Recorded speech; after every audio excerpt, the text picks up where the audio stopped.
야 환율 떨궈놓고 사퇴하신다고.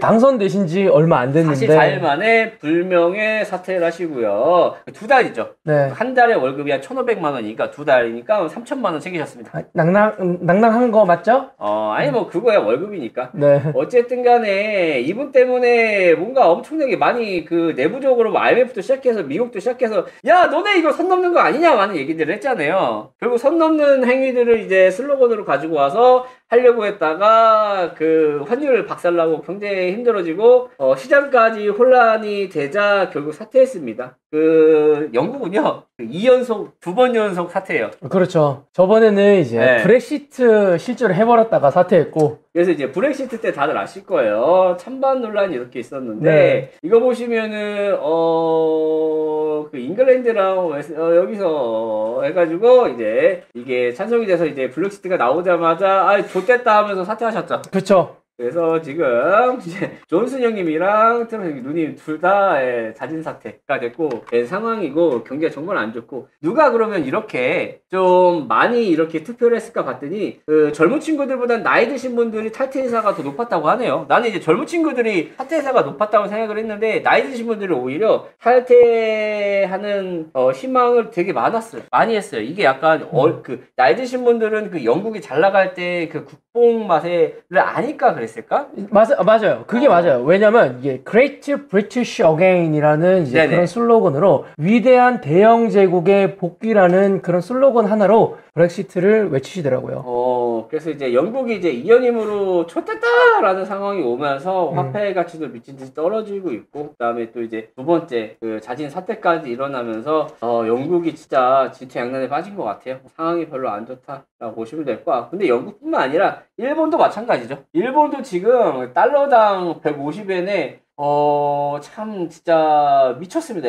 우리나라 지금 원화 화폐도 많이 가치가 안 좋아지고 있는데 네. 원화도 그런데 일본도 진짜 힘든가 봐요. 엔화 가치가 미친 듯이 떨어지고 있습니다. 보시면 우리 원화도 그렇고 달러 대비해서 가치가 더 떨어지지 않냐. 그렇긴 한데 일본의 원화 가치 폭이 더 크면서 요즘은 일본 여행 가면 이제 싸게 놀 수 있다. 라는 것들이 이 얘기 밀잖아요. 그래서 일본과 우리나라의 그 1인당 GDP 차이를 보면은 이제 거의 다 따라잡았습니다. 근데 문제는 1인당 GDP 차이를 보는 게 아니라 국민들의 생활 수준을 봐야 되거든요. 근데 국민들의 생활 수준은 우리가 더 높아요, 사실. 일본의 물가 때문에. 그래서 요즘에는 예전에는 이제 싸게 놀려면 동남아 쪽으로 갔는데 이제는 싸게 놀려면 일본으로 갑니다. 맞아요. 일본이 좋아졌어요. 네, 이렇게 많이 바뀐 추세다. 일본도 생각보다 상황이 진짜 안 좋은 것 같고, 그래서 이제 국가별 주요 그 실직 실효 환율 추이를 보면 일본 우리나라는 여기 있거든요. 우리나라는 여기 있고 중국이랑 미국은 역시 그 옆 동네라고 일본 따라가는 거 보소. 아무튼 우리나라는 그나마 이거 선방한다고 얘기를 해야 되나 말아야 되나 라는 생각이 들 정도인데 상대적으로 일본이 좀 많이 빠지고 있고, 그 다음에 미국이랑 중국은 잘 강세는 중국은 잘 의심가긴 하는데 강세고, 그에 비해서 뭐 독일과 우리나라는 비슷한 것 같아요. 독일이랑 우리나라는 좀 비슷한 것 같고, 왜 뭐 많은 국가들 보면 그나마 우리나라 지금 환율 1,400원 이제 1,500원 1,600원 간다 했는데 그나마 좀 버티는 모습들을 보이고 있는 것 같아요. 근데 좀 더 지켜봐야겠죠. 세상이 너무 흉흉하니까. 네, 혹시나 시간이 좀 여유 있으신 분들은 네네. 유튜브에 그거 한번 찾아보세요. 뭐요? 이제 일본에 사시는 한국 사람이 과연 네네. 월급을 얼마 받을까? 이거 실수령의 공개를 제가 봤거든요. 네네. 생각보다 많아요. 그런 유튜브 분들이. 근데 생각보다 월급이 많다고? 아니요. 월급 많다고는 이야기 안 했어요. 유튜버들이 많다고? 네, 유튜버들이 많아요. 그러니까 검색하면 일본에 계신 한국 분들이 일본 기업에서 일했을 때 네네. 얼마를 실수령으로 받느냐? 뭐 10년 일했는데 얼마 받는지 아세요? 얼마 받습니까? 230만 원. 10년 일하고 230만 원. 근데 이것도 우리가 반영을 해야 돼. 뭘 반영해야 되냐면 사실 뭐 뉴욕이나 이런 데 가면은 다 연봉 억대다 그러잖아. 실질적으로 뉴욕에서 연봉 억대 받는 거 맞는데 세금 떼고 집세 빼면 내가 쓸 수 있는 돈이 얼마 안 돼. 그래서 그렇죠. 실질적 그 사람들의 생활 수준도 봐야 되거든. 근데 230만 원이면 너무 적은 거 아니냐? 230만 원이 이제 세후 230 받고 그분이 도쿄 살아요. 네. 월세가 네. 60. 230에서 60이 날아가서 이제 180만 원이 남고 이제 거기서 구독 서비스, 이제 핸드폰비 이것저것 빠지면 그러니까 외국인 노동자라서 별로 못 받을 정도로 차별받지는 않을 거예요. 우리나라가 이제 다른 나라 가서 차별받지는 않을 겁니다. 오히려 파견 나가면 현지인들보다 월급을 더 세게 받아요. 그리고 그럴 수밖에 없는 게 예전에는 힘든 우리 경제가 힘들 때는 사우디나 이런데 되게 힘들게 가서 일을 했잖아요. 요즘은 파견 나가면 기본 월급 600에서 1000이에요. 그렇기 때문에 사실 뭐 일본 자체 모르겠네. 아무튼 외국인 노동자라서 못 받지는 않을 겁니다. 맞아요. 일본이 그렇게 후진국은 아니라서 그리고 제가 본 실수령액이 생각보다 많거든요. 막 180만 원씩 이렇게 받고 지내시던데 혹시나 의심스러우시면 여러분들이 한번 찾아보세요. 실제로 일본에 계신 분들이 실수령액이 생각보다 근데 별로... 그럴 수밖에 없는 게 일본은 거의 30년째 월급이 안 올라가고 있어. 그치? 월급이 안 오르더라고. 그분들 진짜 월급이 안 올랐어. 문제는 30년 거의 20년? 30년째 일본은 월급이 안 올라가요. 대단해. 그리고 그 40살 되시는 분들이 일본 드라마 보면은 그 고도학과 역할을 하고 있어. 약간 그런 게 있어요. 그래서 일본이 월급이 안 올라간 지 꽤 오래됐습니다. 그래서 직종에 따라 다를 것 같지만 유튜브에 뭐 그런 사람들이 있었다.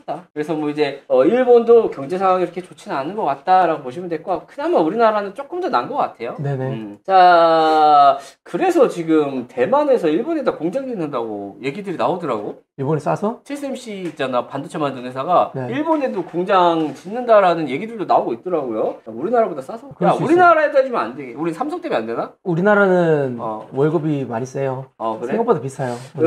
내가 반도체 회사였으면 한국과 일본 어디 가서 이제 반도체 회사를 차릴까? 솔직히 기업 입장에서 생각을 해보면은 인건비가 더 싼 데 가겠죠. 네.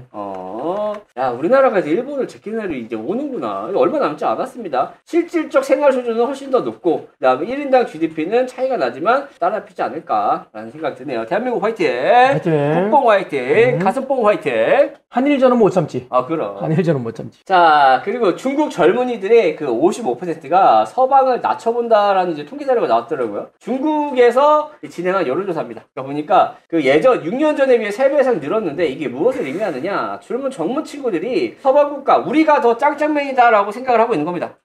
그래서 그리고 그 우러러본다라고 하는 사람들은 3.9%. 근데 이게 뭐가 중요하냐? 중요한 이유가 지금 미국과 서방국가, 중국과 서방국가의 사이가 굉장히 안 좋은데 약간 국뽕을 살릴 수 있는 그런 지표가 되지 않을까라는 생각이 들어요. 지금 경제가 굉장히 서로 중국과 이제 미국 간의 마찰이 얼마 남지 않았죠. 대만을 두고. 네네. 그래서 중국의 이제 무력 침공이 그 내년에 2023년도 맞나요? 2023년도의 가능성에 대해서도 계속 나오고 있고 원래는 뭐 4년 뒤, 3년 뒤 막 이랬는데 점점 이게 짧아져요. 이제 중국이 그 대만을 무력 침공할 가능성이 커지면서 지금 바이든 같은 경우는 대만과 같이 무기를 만들겠다라는 얘기들도 하고 있잖아요. 중국 도발 아니냐. 그렇죠. 라는 생각이 들고 그다음에 이제 바이든 대통령이 좀 내로남불한 게 있어요. 뭐냐면 무기 산업에 대해서 뭐라고 얘기했는데 사실 지금 돈 버는 애들은 그 무기 하는 애들밖에 없는 것 같아. 미국은 이제 무기로 이제 살아난 업체잖아. 큰 나라잖아. 그래서 이제 우크라이나랑 러시아 때문에 그런지 무기 판매 수출이 2배가 늘어. 그렇죠. 저는 이렇게 생각해요. 우크라이나에 무기를 지원해 주면서 이미지도 챙기고 본인의 가지고 있었던 무기의 강력함을 전 세계에게 펼친 게 아닌가. 왜냐면 우크라이나 진짜 약하잖아. 누가 봐도 약하지. 하지만 장비빨로 버티는 거 보면 미국 장비가 짱짱맨이라는 그런 광고를 전 세계에 한 게 아닌가 싶습니다. 나는 진짜 한미 그 합동훈련을 해봤는데 야 기분 나쁘더라고. 너무 세서? 아니? 왜요? 이게 우리는 나 이제 통신부대에 있었잖아. 우리나라 이제 자동차 이렇게 있으면 이렇게 쉘터카가 있잖아. 문을 딱 열면은 여기서 통신 장비를 꺼내가지고 우리는 띵깡 하면서 망치로 이거를 박아가지고 안테나를 올려야 되는데 미국 애들은 딱 문 열더니 가운데 뭘 쓱 꺼내. 자동으로 쫙 펼쳐져. 그리고 우리는 이게 군대가 이렇게 돼갖고 안테나 방향과 1번 안테나 방향과 2번 안테나 방향으로 서로 맞춰야 돼. 근데 산이 있으면은 주파수를 통과할 수 있는 걸로 맞춰야 돼. 근데 얘들은 위성으로 쏘잖아. 맞출 필요가 없어. 우리는 그 무전하기 위해서 1번 안테나과 2번 안테나에 이거를 통신을 해야 되는데 걔들은 위성으로 쏘잖아. 이게 문제가 뭔지 알아? 뭐예요? 서로 소통이 안 돼. 왜? 무전기를 설치한다는 건 뭐예요? 서로 연락이 안 되니까 이제 구축을 하겠다는 얘기잖아. 그쵸. 서로 연락이 안 되잖아. 네, 핸드폰으로 전화합니다. 핸드폰으로 이제 부사관들이 야 왼쪽으로 돌려봐. 왼쪽으로. 야 15도만 돌려봐. 이거 잡히냐? 안 잡혀? 그럴 거면 왜 망을 치는 거야? 핸드폰 쓸 거면. 현타 왔습니다. 그게 군대다. 그러니까 아니 망은 왜 치는 거요? 전화통화로 얘기 다 하면서. 원래 그거를 보는 그 GPS 좌표가 있어요. 네. 좌표를 보고 해야 되는데 귀찮지. 아니 좌표가 말 그대로 그냥 좌표야. 방향이 잘 아무튼 그랬다. 그래서 훈련을 미국 애들은 한 번에 쫙 폈는데 우리는 망치질로 좋다 좋아. 좋아. 원만 가라. 형 그러다가 네네. 우리나라 만약에 전쟁이 났어요. 카카오톡이 안 되면 네네. 전쟁 못 하는 거 아니에요? 왜요? 요즘 우리나라 그 카카오톡으로 막 점호하고 카카오톡으로 임무지시 다 하는데. 카카오로 점호를 해? 카카오톡으로 점호하는 데 있던데? 그래 난 몰랐네. 카톡 터지면 우리나라 군대도 멈추는 게 아닐까 라는 생각도 듭니다.